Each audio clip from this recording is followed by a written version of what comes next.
Hi everyone. As I mentioned earlier this week, I want to show you more of my game Liminus.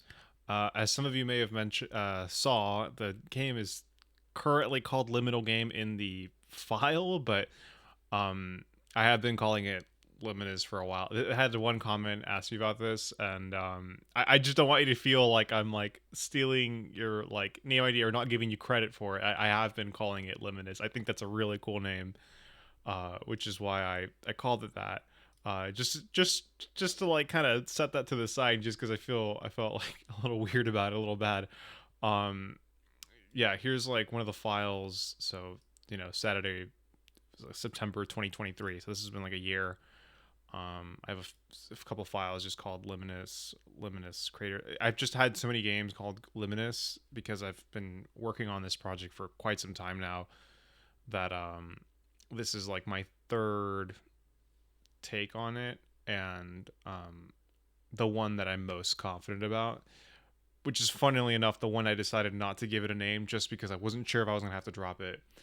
But anyways, setting that aside, I wanted to show you the sort of grid-based action RPG mechanics I put in this game, and I'm a little proud of them. It's RPGMaker, so it's it's kind of difficult to do things like this. I think it's a little jank.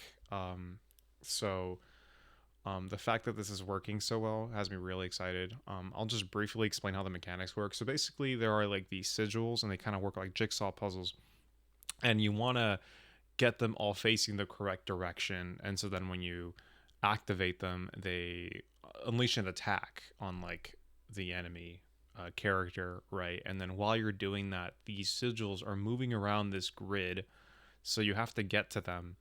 And while that's happening, there's enemy attacks like following you around. So it's not quite a bullet hell, but it's, I don't know, for lack of a better word, like it's kind of like Pac-Man almost. Like you're moving around trying to avoid like attacks or ghosts or whatever, and then to defeat them, you have to like step on a tile, right, and like activate it. So it's kind of like that, I suppose. But I think for the purposes of this game, I think it adds a little bit of a dimension of fun and intrigue. I think. I definitely want to polish it up more. I want to make the art more interesting and some other aspects of it more interesting. But without further ado, let me show you what I mean. So right now I'm a giant eyeball. Don't mind that. So yeah, so I have to catch these sigils, and then while doing that, I need to dodge this little attack here. I kind of move around a lot though. As you can see, if I walk into this, kind of chase it. Oh crap! Oh, I've been pressing the wrong button. Okay, there we go. So yeah, if I click on it, it turns, and ideally I need it to orient towards the correct direction. Oh boy. Well, now they're out of my. Now they're away from me. Okay, perfect. See that? So as soon as it goes towards the right direction, it can activate an attack. So let's try that one more time. So this one's in the right direction again. Bam. And that's basically it. That's the whole thing. Obviously, it can get more complex with more enemies, and if the sigils have like a varying degree of movement.